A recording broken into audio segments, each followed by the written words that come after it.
खारगे साहेब, मी आताही या भूमिकेशी मी माझ्या ठाम आहे. मी तुम्हाला सांगतो, प्रत्येकाची मतं तुम्ही नोंदवून घ्या. परवांच्या खेपेचं तुम्ही प्रोसिडिंग आम्हाला पाठवलंय. प्रत्येक सदस्यानं सुचवलेल्या सूचना अतिशय विस्तृतपणे आणि व्यवस्थितपणे तुम्ही लिहिले, त्या आम्ही सगळ्या वाचल्या. पण मी पुन्हा माझा मुद्दा उद्धृत करतो की आपण यांच्याकडे व्यावसायिक म्हणून, हे बिझनेसमन म्हणून यांना ट्रीट केलं पाहिजे. काळा सोना, हे वाळू माफिया वगैरे वगैरे पेक्षा तुम्ही त्यांच्याकडे ऍडव्हान्स मध्ये रॉयल्टी घेता आणि म्हणून त्यांनी सुलभरित्या धंदा कसा करावा, त्यांना त्रास कमीत कमी कसा होईल, हा जोपर्यंत तुम्ही विचार करत नाही तोपर्यंत ही संकट कधीच तुमची दूर होणार नाही. तुम्ही जेवढे कायदे कडक कराल तेवढे तुमचे अधिकारी त्या कायद्याचा दुरुपयोग करतात आणि संबंधित व्यवसाय करणाऱ्या माणसाला प्रत्येक ठिकाणी अडवणुकीचं काम करतात आणि नाना तऱ्हेचा त्रास देतात. त्यामुळं तुम्ही अधिकाऱ्यांना पण याच्यामध्ये जबाबदार कुठे धरणार, हे कायद्यामध्ये कुठेतरी तरतूद आणा.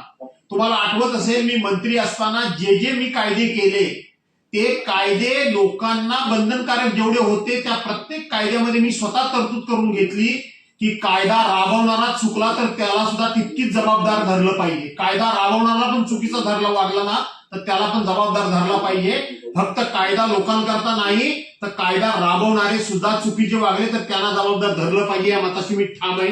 एक दुसरी गोष्ट, मी 2-3 गोष्टी सांगितल्या की ओव्हरबर्डनचा अनिल रावाणी आमच्या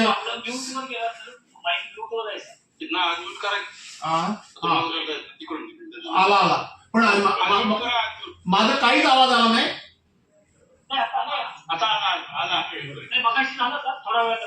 नाही ते रॉयल्टी आपण त्यांच्याकडून घेतो, त्यांना व्यावसायिक म्हणून ट्रीट करा असा माझा आग्रह कायम राहील.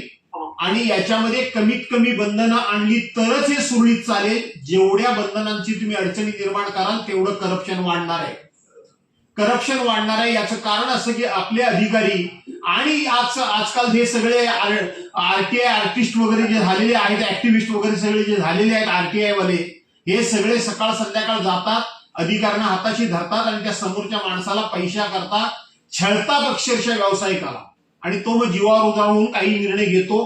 ते दुसरी गोष्ट, अनिल राव आणि मगाशी आमचे समाधानराव म्हणाल्याप्रमाणे ओव्हरबर्डन जे आहे त्याची रॉयल्टी घेऊ नका, खरोखरच ती घेऊ नका. याच्यामध्ये तुम्ही वास्तविक त्याला सांगितलं पाहिजे की ह्या जमिनीच्या पोटामध्ये काय आहे. तिसरी गोष्ट, कोकणामध्येच फक्त जांभा दगड आहे त्यामुळे त्याची रॉयल्टी माफ करण्याचा माझा आग्रह राहील, हे मी सांगितलं. खाणी उत्खनन झाल्यानंतर त्या बुजवण्याचं बंधन काढून टाका. त्याला 1.5 मीटर उंचीची पॅरापिट वॉल बांधायचं बंधन आहे ते ठेवा आणि त्याला टार्पोलिन देऊन त्या ठिकाणी पाणी साचवा की जेणेकरून त्या पाण्यामुळे आजूबाजूला काजूची वगैरे झाडं लावता येतात आणि विहिरींना पर्क्युलेशनने पाणी वाढतं, म्हणून ते सुद्धा करा.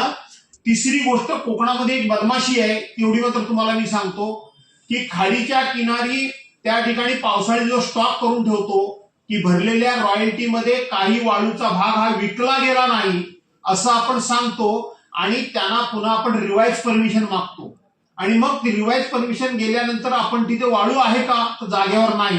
मग काय सांगितलं जातं की नदीच्या पुरामुळे ती वाळू वाहून गेली, हे 7 खोटं आहे. ती वाळू हे विकतात आणि पुन्हा रिवाइज त्या ठिकाणी परवानगी मागतात आणि पुन्हा वाळू उत्खनन करतात.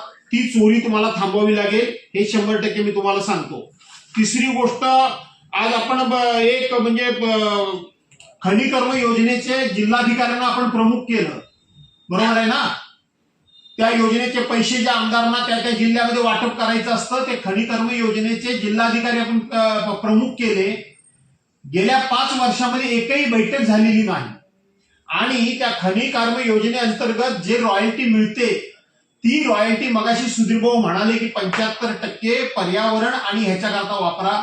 मी स्पष्टपणे सांगतो, मी त्यांच्या मुद्द्याकरता नाही परंतु मी त्याच्या विरोधात आहे. त्या भागाच्या डेव्हलपमेंट करता, ज्या भागातून ही रॉयल्टी निघते, ज्या गावातून निघते, ज्या तालुक्यात निघते त्या भागातल्या डेव्हलपमेंट करता ती वापरता आली पाहिजे. पाण्याकरता वापरता आली पाहिजे, रस्त्याकरता वापरता आली पाहिजे, तिकडच्या शाळा दुरुस्ती करता वापरता आली पाहिजे. पर्यावरणाकरता तुम्ही स्वतंत्रपणे त्याला निधी उपलब्ध करून द्या. ही रॉयल्टी तिथल्या विकासाला देण्याची पूर्वी पद्धत होती तशीच कायम राहावी, अशा पद्धतीच्या माझ्या 2-4 सूचना आहेत. आणि फक्त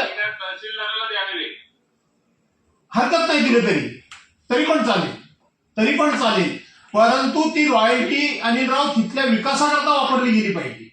बरोबर आहे. 75% त्या तालुक्याकरता वापरली पाहिजे आणि त्याची एक समिती करा किंवा तहसीलदाराला अधिकार दिले पाहिजे. हरकत नाही, ती द्या तुम्ही समिती करून त्याची तहसीलदारांना द्या. पण मगाशी सुधीर भाऊनी खरगे साहेबांच्या गळी हे उतरवलेलं आहे की ती पर्यावरण विभागाकरता पर्यावरण करता म्हणून ती खर्च करा. नाही, तसं करू नका, त्या भागातल्या विकासाकरता करा.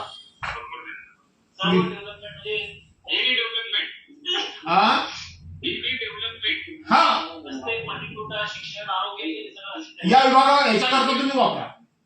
बरोबर ना? शासकीय कामासाठी जे काम आपल्याला मंत्रालय स्तरावरून मान्यता मिळते त्या सगळ्या कामांकरता हो, हरकत नाही. पण केवळ पर्यावरण डेव्हलपमेंट करता किंवा पर्यावरणावर हे करण्याकरता काही उपाययोजना करण्याकरता पैसे वापरणं चुकीचं ठरेल. मी तुम्हाला सांगतो, अजिबात करू नका तसं. आणि जास्तीत जास्त तुम्ही याच्यात लिबरल राहा. मी तुम्हाला सांगतो खारगे साहेब, तुम्ही हा मुद्दा तुम्ही सांगा मंत्री महोदयांना. जेवढे लिबरल राहाल आणि 500 कोटी रुपये जर तुम्ही सोडलेत ना, तर रोज पोलीस केसेस, गाड्या पकडा, लोकांचे वाद, भानगडी, रोज तक्रार करावी गरज लागणार नाही. तर पुढचं आपण त्यांचं प्रेझेंटेशन ऐकलं ना, त्यात बरेचसे मुद्दे अजून येतील. घेऊया ना. मला वाटलं संपलं, तुम्हीच सुरुवात केली, म्हणजे सुधीर भाऊनी सुरुवात केली.